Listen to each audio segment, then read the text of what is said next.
안녕하세요. 오늘 저희는 청취자께서 보내주신 소중한 자료들을 바탕으로 한번 이야기를 나눠볼까 합니다. 네, 후한말, 그리고 삼국시대, 위나라의 아주 중요한 인물 3명이죠. 종요, 화음, 왕랑. 이들의 삶을 좀 깊이 파고들어 보겠습니다. 좋습니다. 이 자료들을 통해서요, 그 혼란했던 시대를 살았던 인물들의 어떤 핵심적인 모습, 또 그들이 남긴 의미는 무엇일지 찾아보는 게 오늘 저희의 목표입니다. 네, 맞습니다. 이 3사람이 사실 모두 위나라 최고위직, 그러니까 삼공의 자리에 올랐던 인물들인데요. 당시 국가 운영의 거의 정점에 있었다고 볼 수 있죠. 그렇죠. 격동의 시기였잖아요.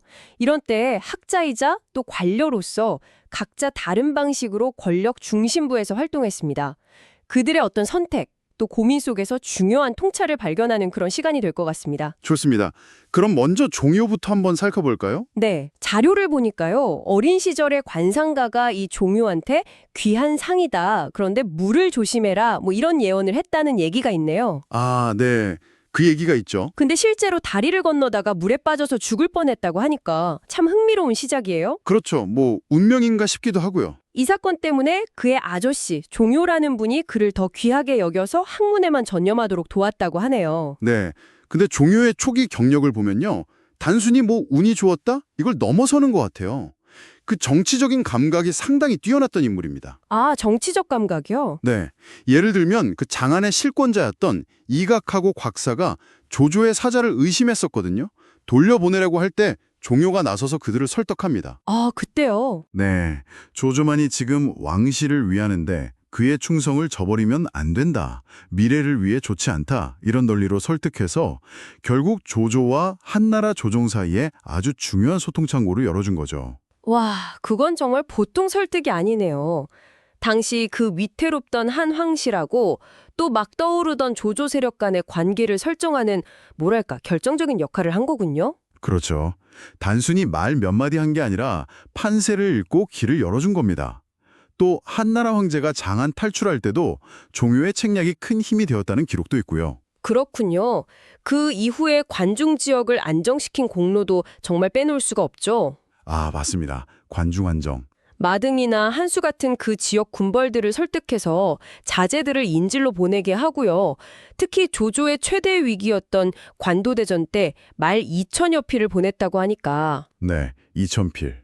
이야, 이건 정말 후방 지원 역할을 톡톡히 해낸 거죠. 그렇죠. 조조 입장에선 정말 고마웠을 겁니다. 그래서 조조가 옛날 한나라의 명제상 소화에 비유하면서 칭찬할 정도였으니까요. 소화에 비유했다고요? 대단한데요? 네, 그만큼 관중 지역이 조조에게는 전략적으로 아주 중요한 후방기지였거든요. 종요는 이곳을 안정시켰을 뿐만 아니라 뭐 위고의 난 같은 반란이 일어났을 때도 잘 진압했어요. 책임감 있는 모습도 보였군요. 네, 심지어 부하 관리 문제로 백성들이 좀 동요하니까 아, 이건 내 위험이 부족한 탓이다. 이러면서 스스로 탄핵하는 글까지 올렸다고 하죠. 스스로요? 네, 물론 받아들여지진 않았지만 뭐랄까 리더로서의 어떤 자세를 보여주는 대목이죠. 그리고 또 폐허가 된 수도 낙양에 관중 백성들을 이주시킨 거, 이것도 단순한 이주 정책이 아니라 도시를 재건하고 국가 기반을 다지려는 큰 그림의 일부였다고 봐야 합니다. 그의 행정가로서의 면모가 잘 드러나는 거죠. 정말 다재다능했네요. 아, 근데 정책 면에서는 좀 논쟁적인 부분도 주도했더라고요. 육형 부활 논쟁. 이거 맞죠? 아, 네, 맞습니다. 육형. 사형 대신에 신체를 절단하는 형벌을 다시 도입하자. 이런 주장이었던 거죠. 그렇습니다. 종현은 태조 조조 때부터 시작해서 명제 때까지 꽤 오랫동안 꾸준히 이 문제를 제기했어요. 아, 오랫동안요? 네. 그의 주장은 뭐냐면 옛날 성인 시대의 법을 따르고 사형을 줄여서 생명을 구하자는 거였죠. 구체적으로 연간 3,000명의 목숨을 구할 수 있다. 이런 수치까지 제시했습니다. 3천 명이요? 상당히 구체적인데요? 그렇죠. 하지만 이제 왕랑을 비롯해서 많은 사람들이 반대했습니다. 형벌 자체가 너무 잔혹하다. 또 외교적으로도 문제가 될 수 있다. 뭐 이런 이유들이었죠. 결국 시행은 못했고요. 네. 결국은 뭐 오나라나 총나라가 아직 평정되지 않았다. 이런 현실적인 이유로 논의가 중단되고 말았습니다. 그래도 이 논쟁 자체가 당시 통치 철학이나 형벌 제도에 대한 깊은 고민을 보여주는 아주 중요한 사례라고 할 수 있습니다. 실현은 안 됐지만 그가 정책 형성에 얼마나 적극적이었는지 알 수 있는 부분이죠. 그렇군요. 말년에는 위나라에서 상국, 태위, 태부, 뭐 이름만 들어도 대단한 최고위직들을 두루 역임했고 네. 문제, 그러니까 조비가 그에게 하사한 특별한 솥 오숙부라는 게 있는데 거기에는 그의 공적을 기리는 글까지 새겨져 있었다고 합니다. 아, 오숙부. 네. 들어보면 종효의 삶은 정말 그 난세 속에서 정치적 통찰력, 행정 능력 이런 걸 발휘해서 실질적인 업적을 남긴 뭐랄까 전형적인 경세가의 모습이라고 할 수 있겠네요. 네, 정확합니다. 종유가 이처럼 현실 정치에서 아주 뛰어난 영역을 보였다면 이제 다음으로 살펴볼 화흠은 조금 다른 결을 보여주는 인물입니다. 화음이요. 아, 이 사람 이름 앞에는 뭔가 청렴, 신중함 이런 단어가 붙는 것 같아요. 그쵸. 그런 이미지가 강하죠. 젊은 시절에 북해의 명사였던 병원, 관령과 함께 일용, 그러니까 용 한 마리라고 불렸는데 그중에서도 화음이 용의 머리였다고 하잖아요. 용의 머리요? 리더격이었군요. 네, 그 일화도 유명하죠. 친구 도고웅이 좀 위험한 모의, 황제 폐위 모의에 가담하려고 하니까 화음이 딱 말리잖아요. 아, 맞아요. 그 얘기. 폐립이라는 건 옛날 이윤이나 곽광 같은 정말 위대한 인물들에게도 어려운 일이었다. 성공 가능성도 희박하고 자칫하면 큰 화를 입는다. 이렇게 설득해서 막았다는 일화. 그의 통찰력과 신중함이 돋보이는 대목이죠. 정말 신중했네요. 아, 그리고 또 다른 유명한 일화가 있잖아요.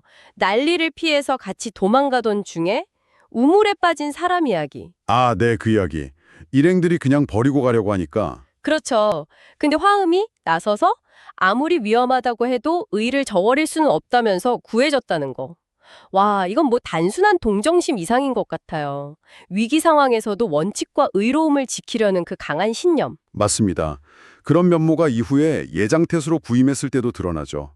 청렴한 정치를 펼쳤고 특히 그 손책이 강동을 제패하면서 다가왔을 때 그 대처가 아주 인상적입니다. 아, 그때 어떻게 했죠? 군대를 동원하자는 부하들도 있었을 텐데요. 네, 부하들은 싸우자고 했는데 화흠은 만류하고 오히려 예를 갖춰서 평화적으로 태수 자리를 넘겨줍니다. 아, 싸우지 않고요? 네, 어떻게 보면 뭐 현실적인 판단일 수도 있지만 불필요한 희생을 막고 또 자신의 명망을 지키는 아주 현명한 처신이었다고 볼 수 있죠. 손책도 그의 명성을 익히 들어알고 있었기 때문에 극진히 대우했다고 합니다. 그렇군요. 명망이 있으니 함부로 대할 수 없었겠네요.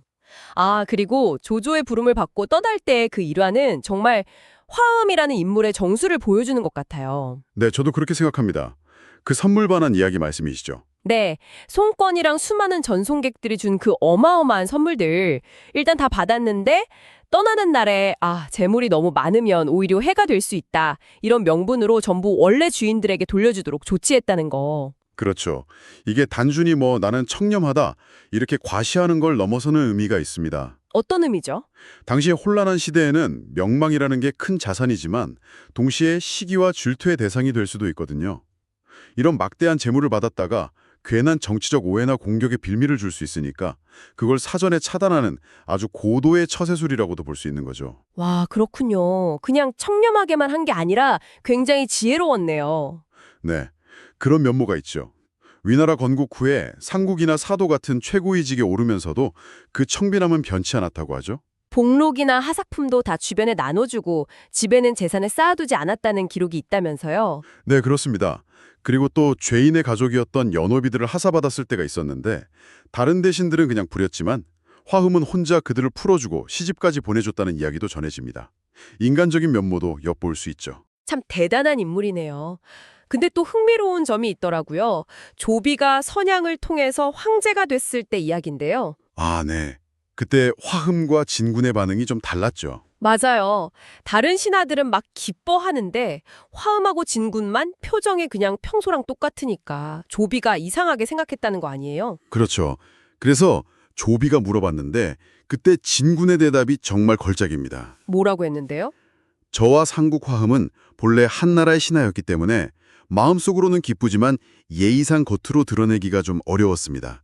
그리고 또 폐하께서 혹시 미움을 받으실까 염려했습니다. 이렇게 대답했죠. 와, 대단한 답변인데요. 네, 이 대답에 조비가 크게 기뻐하면서 화흠을 더욱 중용하게 되었다고 합니다.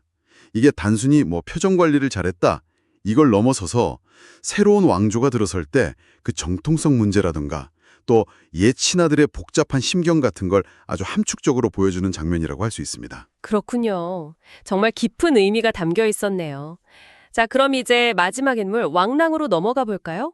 종효가 실무 능력으로, 화흠이 청렴과 신중함으로 시대를 헤쳐나갔다면 이 왕랑은 어떤 모습이었을까요? 이분 역시 경악이 아주 밝은 학자 출신 관료였죠. 네, 맞습니다. 왕랑은 그 유학적인 소양을 바탕으로 정치에 참여한 인물이라고 할 수 있습니다.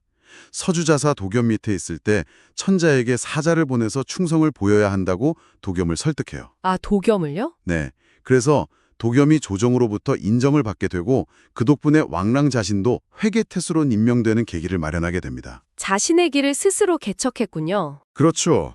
회계태수 시절에는 백성들에게 은혜를 베풀고 심지어 진시황의 제사를 지내는 걸 보고 덕없는 군주의 제사는 지낼 필요 없다면서 폐지시키는 등 유학적인 가치관에 기반한 정치를 하려고 노력했습니다. 오, 진시황 제사를 폐지했다고요? 상당히 강단 있네요. 네. 하지만 이제 손책이라는 거센 파도를 만나게 되죠.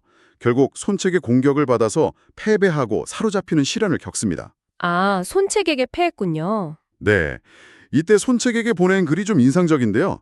스스로를 사로잡힌 포로, 금로라고 칭하면서도 나는 한 나라의 관리로서 내 직분을 다했을 뿐이다 라고 항변하는 모습. 여기서 그의 어떤 자존심과 원칙 같은 걸 엿볼 수 있죠. 포로가 되었지만 당당했네요. 그렇죠. 손책도 그의 명망 때문에 함부로 해치지는 못하고 꾸짖기만 했다고 합니다. 다행이네요. 그 후에는 조조에게 발탁되어서 위나라에서 활동하게 되는 거죠? 네. 여기서 또 그의 강직한 면모가 드러나는 일화가 있습니다. 한 번은 조조가 농담 삼아서 왕랑을 놀렸어요. 그대가 예전에 회계에서 맵쌀밥 아꼈던 건 정말 대단했지, 뭐 이런 식으로요. 아, 예전 일을 끄집어내서 놀렸군요. 네. 그러자 왕랑이 바로 받아쳤습니다. 제가 그때 아낀 것은 사실 아끼지 않아도 될 것을 아낀 것이고 지금 명공, 조조께서 아끼지 않으시는 것은 마땅히 아껴야 할 것을 아끼지 않으시는 겁니다. 이렇게요. 와, 조조 앞에서 저런 말을요? 대단한 기계인데요. 네. 권력자 앞에서도 할 말은 하는 그런 기계가 있었던 거죠. 그의 신념은 황제에게 올린 상소들에서도 잘 드러나는 것 같습니다. 문제가 사냥을 너무 즐겨서 밤늦게 돌아오니까 그건 제왕의 도리가 아니다 이렇게 간언했고요. 맞습니다. 또 명제 때는 궁궐공사 때문에 백성들이 힘들어하니까 옛날 제왕들의 검소함을 예로 들면서 민생 안정을 아주 강력하게 주장했죠. 백성을 생각하는 마음이 컸군요. 네, 이런 모습들은 왕랑이 단순한 관료가 아니라 유학적인 이상을 현실 정치에 구현하려고 끊임없이 노력했던 사대부의 전형을 보여준다고 할 수 있습니다. 비록 육형부활 논쟁에서는 종효와 반대 입장에 섰었지만 그 역시 자신의 원칙과 철학에 따라서 국가 정책에 대해 목소리를 냈던 것이죠. 자신의 소신을 굽히지 않았군요. 그렇죠. 그리고 학문적으로도 큰 업적을 남겼습니다. 주역이나 춘추 같은 여러 경전에 대한 주석 작업을 꾸준히 했어요. 그의 학문은 아들 왕숙에게 이어져서 위진시대 학술사에서도 아주 중요한 위치를 차지하게 됩니다. 아들까지 학자로서 명성을 떨쳤군요. 이렇게 세 인물의 삶을 따라가 보니까요. 같은 시대를 살았고 또 모두 위나라 최고위직에 올랐지만 각자의 강점이나 처세 방식이 정말 뚜렷하게 달랐다는 점이 아주 흥미롭습니다. 그렇습니다. 오늘 살펴본 종료, 화음, 왕랑 이 세 사람은 난세라는 그 극한 상황 속에서 지식인 관료가 어떻게 처신하고 또 자신의 역할을 찾아가는지에 대한 정말 다양한 사례를 제공해 준다고 생각합니다. 네. 종료는 그 뛰어난 정치적 감각하고 행정 능력으로 혼란을 수습하고 국가의 기틀을 다지는 데 집중했죠. 뭐랄까, 현진적인 문제 해결 능력이 돋보였고요. 네, 실무형 리더였죠. 반면에 화음은 청렴함과 신중함이라는 그 도덕적 원칙을 최우선 가치로 삼아서 난세 속에서도 자신만의 방식으로 명망을 쌓고 영향력을 발휘했습니다. 원칙을 중시했고요. 그리고 왕랑은 유학자로서의 신념을 바탕으로 현실 정치에 참여하면서 끊임없이 이상적인 통치를 위해서 목소리를 내고 또 학문적인 업적을 쌓는 그런 길을 걸었죠. 이상을 추구하는 모습이네요. 네, 당신께서 제공해 주신 이 기록들을 통해서요. 저희는 단순히 과거 인물들의 행적을 이렇게 나열하는 것을 넘어서 리더십의 다양한 유형, 그리고 복잡한 정치 상황 속에서 개인이 내리는 선택이 가지는 의미를 한번 생각해 볼 수 있을 것 같습니다. 그렇죠. 권력자와의 관계라든지 정책 결정 과정에서의 역할, 또 개인적인 신념과 현실 정치 사이에서의 어떤 줄다리기 같은 문제들, 이런 것들은 시대를 초월해서 오늘날 우리에게도 여전히 유효한 그런 질문들을 던져주는 것 같아요. 특히 종효의 그 육형 논쟁이나 왕랑의 민생 안정 강조 같은 부분은 오늘날에도 반복되는 통치의 핵심 딜레마와 연결된다고 볼 수 있습니다. 네, 오늘 청취자께서 보내주신 귀한 자료 덕분에 종효, 화음, 왕랑이라는 세 인물의 삶을 정말 깊이 있게 탐구해 볼 수 있었습니다.